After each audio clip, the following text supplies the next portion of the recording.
I have no words. Hello everyone, it's Lel and it's time to talk about episode 12 from wonderful PreCure.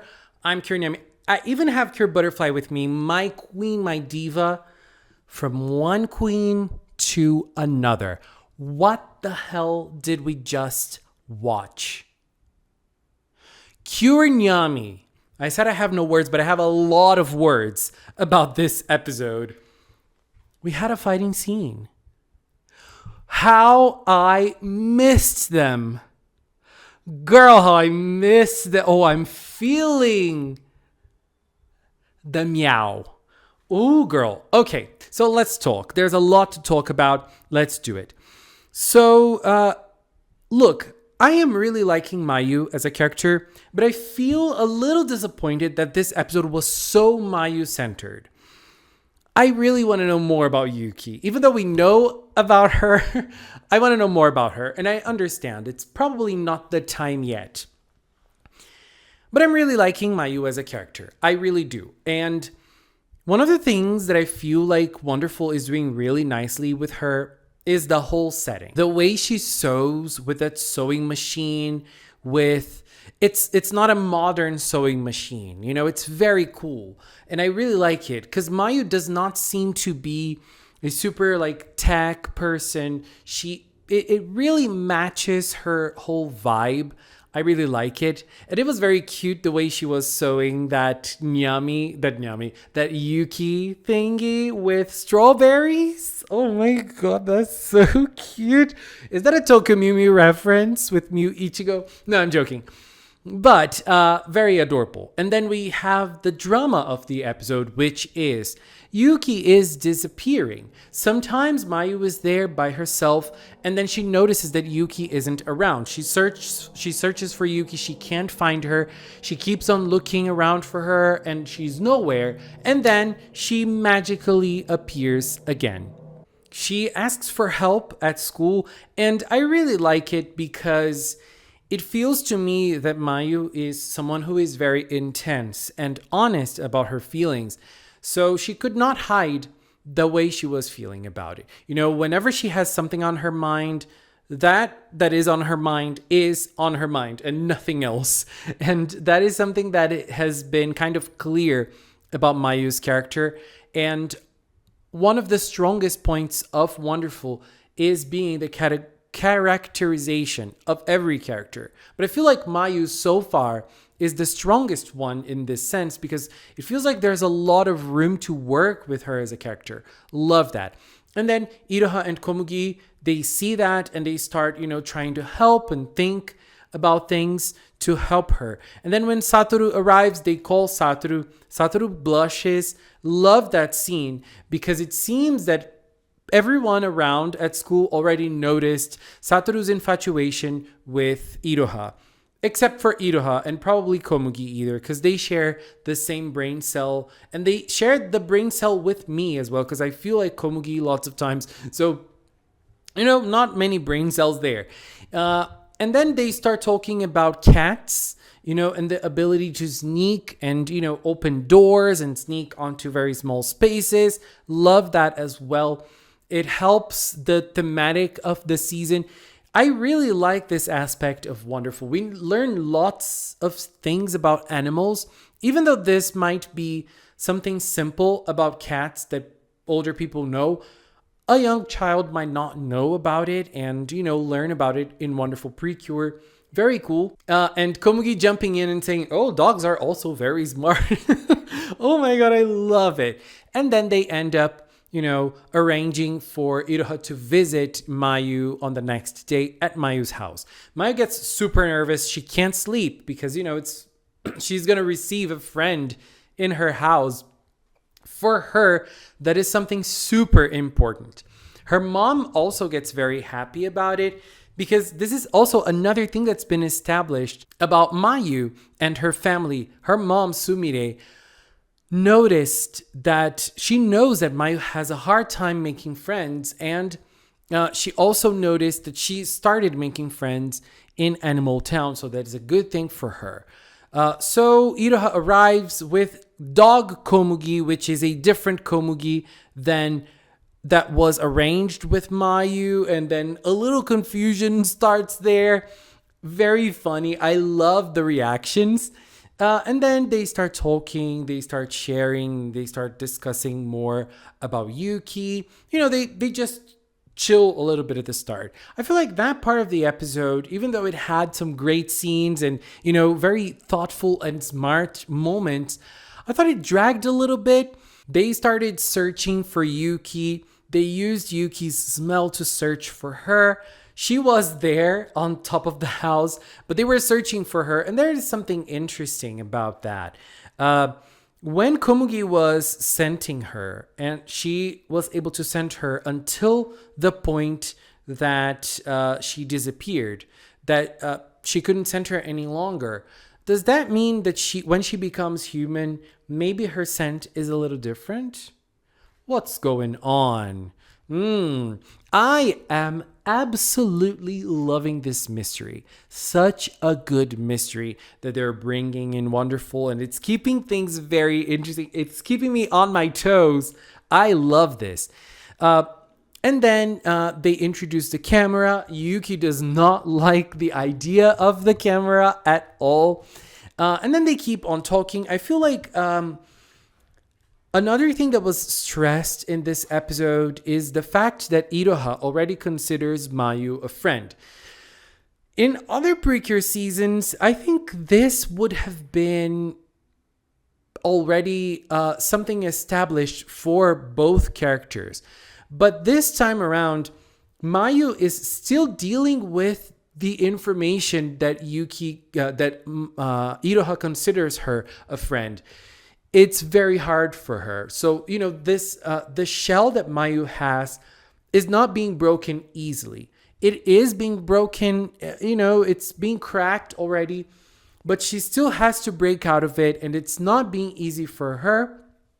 She is very happy with the information that Iroha considers her a friend, but still, she still is coming to terms with this information. It's not something fast. It's not something easy for her to understand. And I love it. I think the fact that we know that Mayu is going to become Cure Lillian down the road, we know that. But they're taking their time to introduce other cures. I also like this. And it is good that they're doing it this way. They don't have to establish her as a character right from the get-go. So they have time to work with her. Love it.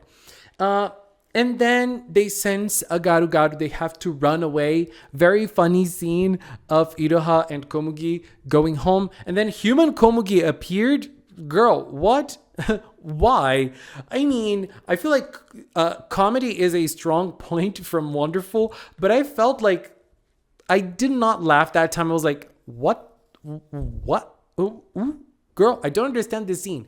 But then Mayu also goes. She tries to go. She's not able to run with them because she is not as fast. And, she took a little longer to go. She went to her room first. And then she lost track of the girls. What happened in the meantime is that the garu-garu finally appeared, and it appeared in front of Mayu. So for the first time, Mayu has contact with a garu-garu. She has the contact with the magical part of Wonderful PreCure. So far, she's been indirectly in contact with it. Like, we had garu-garus attacking closer to where she was, but she never noticed. She interacts with dog Komugi, even though she does not know she's also human Komugi, but she never really got in touch with the PreCure side of things. This time, the garu-garu appeared in front of her, and this garu-garu attacked her. This is not something that the garu-garus seem to be doing. They were scared for the most part. They were afraid of things. They were breaking things because they were scared. This garu-garu was also scared. It took a long time for it to actually attack Mayu. It was feeling scared. It was probably feeling very vulnerable. And when it came to attack Mayu, she fell down. And the queen appeared. What the hell was Yammy's introduction? Can someone tell me? Can you please tell me what was that? Because I don't understand. Like, I am still trying to process everything. To me, the Cure and Yammy appearance was the best thing Wonderful PreCure has brought us. Like, up until now. The episode until this point was okay. It was okay. It was good. It was fine. From this point onwards, it was the best we've ever had from Wonderful PreCure. Ooh, honey. The way she appeared, she defended, she attacked, she used a paw shield, and then she threw the shield in the Garu Garu. Cure Butterfly, she left a good student in Wonderful PreCure. It really felt like PreCure to me. Oh my God, I was missing this type of action. I'm sorry, I really was. And it was so cool. It was amazing. And then she threw the Garu Garu away, and then she looked at Mayu and said, "Don't interfere." I don't exactly remember what she said, but it's like, don't get involved. I think that's more or less what she was trying to say to Mayu.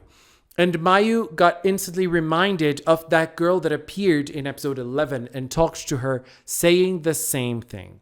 So I feel like one of the reasons why Yuki became human and turned into a cure is probably to protect Mayu. I was in doubt, like, oh, maybe she became because she wanted to have fun. She wanted to do something different. But now I really believe that she did it to protect Mayu from the Garu Garus, to not make Mayu fight, to not make Mayu involved with this whole situation. I love this so much. She was caring for her in her own way. She does not care for Mayu the same way Komugi cares for Iroha. It is different. And both ways are so valid. I love this.